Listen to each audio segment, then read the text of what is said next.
बेटिया, थोड़ा सा चूल्हे पर गर्म पानी कर लेती, फिर बर्तन धोती तो तुझे ठंड थोड़ी कम लगती। माँ कोई बात नहीं, लकड़ियाँ वैसे भी कम हैं। तभी गजोधर लकड़ी लेकर आता है। बड़ी मुश्किल से मिली है लकड़ियाँ, इन्हें काट कर तैयार कर लेता हूँ बेचने के लिए।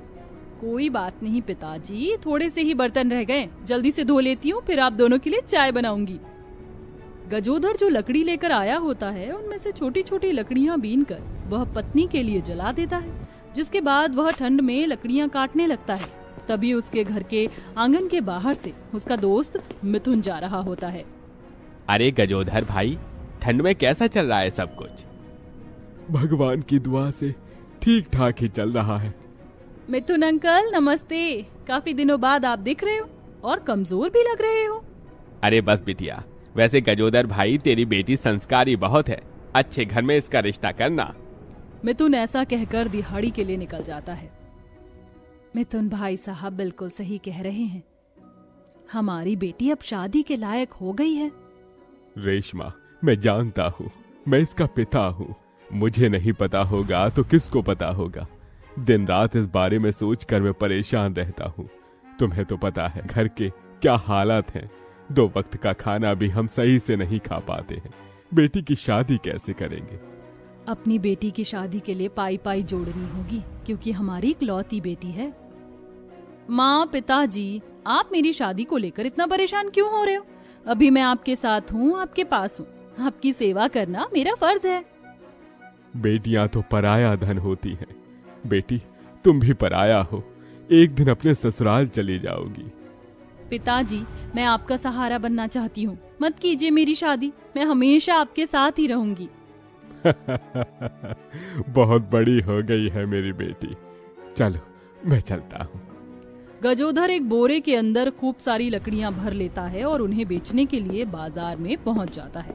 तो वहीं अपनी माँ को खाना देने के बाद कविता भी अपनी मालकिन के घर पहुंच जाती है। मालकिन, आप कहीं जा रही हो क्या? बाहर जा रही हूँ, थोड़ा घर का ध्यान रखना और मेरे पीठ पीछे रसोई से छुपकर कुछ मत खाना। कविता यह सुनकर मायूस हो जाती है। उसके बाद वह अपनी मालकिन के घर के सारे काम करती और उसे ठंड में सारे काम करने पड़ते हैं। पानी बहुत ठंडा है, थोड़ी देर गीजर जलाकर पानी गर्म कर लेती हूँ। कपड़े धोने के लिए कविता गीजर ऑन कर देती है। तभी उसकी मालकिन वापस आ जाती है। गीजर ऑन देखकर उसे बहुत तेज गुस्सा आता है। मुझे पता ही था, मेरे पीठ पीछे से तुम घर के अंदर बहुत बिजली फूंकती हो। अरे ठंडे पानी से कपड़े धोने में क्या तुम्हें मौत आ रही थी? तुम्हें पता है ठंड में कितना बिजली का बिल आता है? मालकिन, दरअसल पानी बहुत ज्यादा ठंडा था। बहाने बनाने की जरूरत नहीं है, मुझे सब पता है। तुम्हें तो बस अमीर घर का फायदा उठाने के लिए मौका मिलना चाहिए। जली कटी बातें सुनकर श्वेता वहां से चली जाती है। बेचारी कविता मायूस होकर घर के सारे काम करती है और शाम को वापस घर लौट आती है। ये क्या माँ, जो खाना मैं बना कर गई थी आपने खाया नहीं? ठंड में इतनी ठंडी ठंडी हवा चल रही थी, बिस्तर से निकलने का मन ही नहीं हुआ। कोई बात नहीं, अब खा लेंगे इस खाने को। रेशमा जानबूझकर खाना नहीं खाती, क्योंकि उसे पता था घर का राशन खत्म हो चुका है। जब कविता को ये पता चलता है तो उसे सब समझ आ जाता है। शायद राशन खत्म होने की वजह से माँ ने खाना बचाया होगा। कविता बहुत ज्यादा परेशान हो जाती है। वह अपने माँ पिता को भूखा पेट नहीं सुलाना चाहती थी। कुछ देर में गजोधर भी घर आ जाता है। दिन भर ठंड में खड़े रहकर भी वह थोड़ी भी लकड़ी बेच नहीं पाता। क्या हुआ बेटी, क्यों परेशान हो? पिताजी, घर का राशन खत्म हो गया है। मुझे तो भूख लगी नहीं है। खैर कोई बात नहीं, कल सुबह मैं राशन भरवा दूंगा।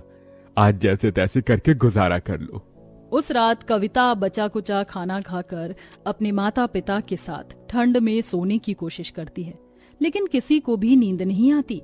तभी रात में रेशमा गजोधर से कहती है, आपने पंडित से बात की? आज मुझे जरा भी वक्त नहीं लगा। कल मैं पंडित को अपनी बेटी की कुंडली दे दूंगा। वो जरूर कोई अच्छा रिश्ता हमारी बेटी के लिए बताएंगे। सब सो जाते हैं। रात को उन्हें बहुत ठंड लगती है। अगले दिन जब गजोधर और रेशमा की आंख भी नहीं खुली थी, कविता ठंडे पानी से ही नहा धोकर पूजा की थाली तैयार करती है और मंदिर में पहुंच जाती है, जहां वह भगवान की आरती गाती है। सत्यम शिवम सुंदरम, सत्यम शिवम सुंदरम, सत्य ही शिव है, शिव ही सुंदर है, सत्यम शिवम सुंदरम। कविता मंदिर में मधुर आवाज से आरती गा रही होती है। वहां मंदिर के बाहर एक औरत मंदिर की सीढ़ियां चढ़ रही होती है। अरे वाह, कितनी मधुर आवाज है। न जाने कौन है जो इतनी मधुर आवाज में इतनी सुबह सुबह गाना गा रही है। महेश्वरी जैसे जैसे सीढ़ियों को चढ़कर मंदिर में पहुंचती है, कविता आरती गाकर दूसरी तरफ से सीढ़ियां उतर जाती, जिसके चलते महेश्वरी उसे देख नहीं पाती। महेश्वरी पूजा करते हुए भगवान से कहती है, मेरा एक ही बेटा है, मेरी तुमसे सिर्फ एक ही मनोकामना है। उसकी शादी मैं एक अच्छी लड़की से करना चाहती हूँ, जो बहुत संस्कारी हो और उसे संभाल सके, और हमारे घर को भी मेरी ये इच्छा पूरी कर देना भगवान। महेश्वरी इतना कहकर मंदिर की घंटी बजाती है और प्रसाद चढ़ाकर अपने घर को निकल जाती है। वहीं उसका बेटा रेयांश गहरी नींद में सो रहा होता है। रेयांश, उठ जाओ, सुबह हो गई है। अभी नहीं माँ, मुझे सोने दो। कल रात वैसे ही मुझे घर आते हुए 3 बज गए थे। पहले लेट नाइट घर पर आता है और उसके बाद दोपहर तक सोता रहता है। अरे ऐसा कब तक चलता रहेगा? महेश्वरी इतना कहकर वहां से चली जाती है। रसोई में जाकर नाश्ता बनाते हुए वह कविता के गाए हुए गीत को गुनगुनाने लगती है। बहुत मधुर आवाज में गा रही थी वो लड़की संगीत। लगता है बहुत संस्कारी और अच्छे परिवार की लड़की थी। महेश्वरी उसी के बारे में सोच रही थी। इधर गजोधर ठंड में मेहनत कर करके पाई पाई जोड़ता है और अपनी बेटी के लिए रिश्ता ढूंढता है। पंडित जी, मेरी बेटी बहुत मासूम है, संस्कारी है। उसके लिए घर भी ऐसा ही होना चाहिए जहां वो खुश रहे। अरे हाँ हाँ, ये सब तो ठीक है, लेकिन आपको पता ही होगा, अच्छे घर के रिश्ते में दहेज जाता है। उसका इंतजाम करके रखना भाई साहब पहले ही। दहेज के नाम पर गजोधर क्या ही दे पाता, जिसके घर की छत ही टूटी हुई थी। मैं अपनी पूरी कोशिश करूंगा पंडित जी, लेकिन आप अच्छा लड़का ढूंढना। गजोधर इतना कहकर बोरे में भरकर लकड़ियां बाजार में लेकर जाता है और वहां बेचने लगता है। तो वहीं दूसरी तरफ कविता अपनी मालकिन से पैसे मांगती है। मालकिन, मेरे घर में राशन खत्म हो गया है और अभी हमें पैसों की थोड़ी जरूरत है, मुझे कुछ पैसे दे दीजिए। मुझे तो समझ नहीं आता, जब देखो पैसे के लिए मेरे सामने सुबह शाम हाथ फैला देती हो। अरे मैं तो तंग आ गई हूँ तुझसे। अगर तेरी यह आदत सुधरी नहीं तो मैं दूसरी नौकरानी ढूंढ लूंगी। नहीं मालकिन, ऐसा मत कीजिएगा। हम गरीब लोगों की नौकरी छूटने पर उनका कलेजा बाहर निकल कर आ जाता है, और फिर मेरे माँ पिताजी मेरी शादी के लिए लड़का ढूंढ रहे हैं। मैं उनकी थोड़ी मदद करना चाहती हूँ ताकि उन्हें कर्ज न लेना पड़े मेरी शादी के लिए। हर बार तेरी एक नई कहानी तैयार रहती है। ये ले पैसे और चली जा यहाँ से। इस तरह धुतकार करके श्वेता उसे भेज देती है। बेचारी कविता ठंड में कपकपाते हुए चंद पैसे घर ले आती है, जिनमें से वह कुछ पैसों से तो राशन ले आती है और कुछ पैसे बचा कर रख लेती है।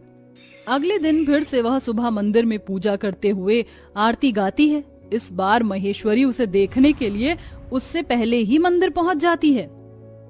मधुर है तुम्हारी आवाज, बहुत संस्कारी हो तुम जैसी लड़की। अगर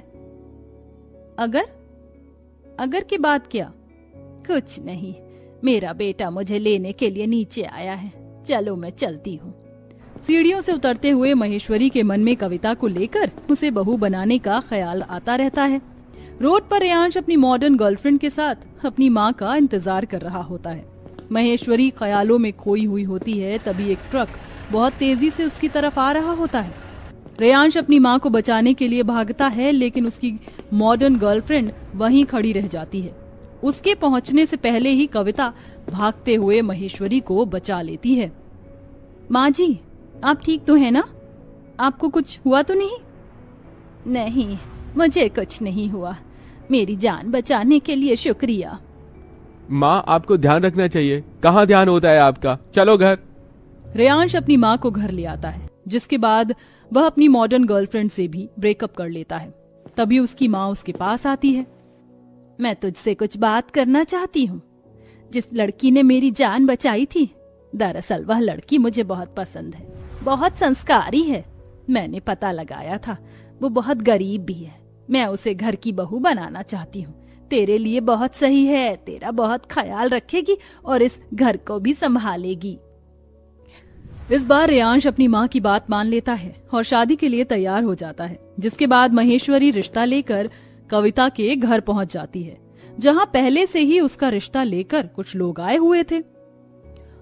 देखो जी, मैंने अपने बेटे को पढ़ाया लिखाया है, इसलिए मुझे दहेज भी चाहिए होगा। दहेज में हमारी मांग इतनी है। तभी महेश्वरी बोलती है, देखिए, मैं आपसे विनती करती हूँ, आपकी लड़की हमें बहुत पसंद है, यहाँ तक कि हमें आपसे कोई दहेज भी नहीं चाहिए।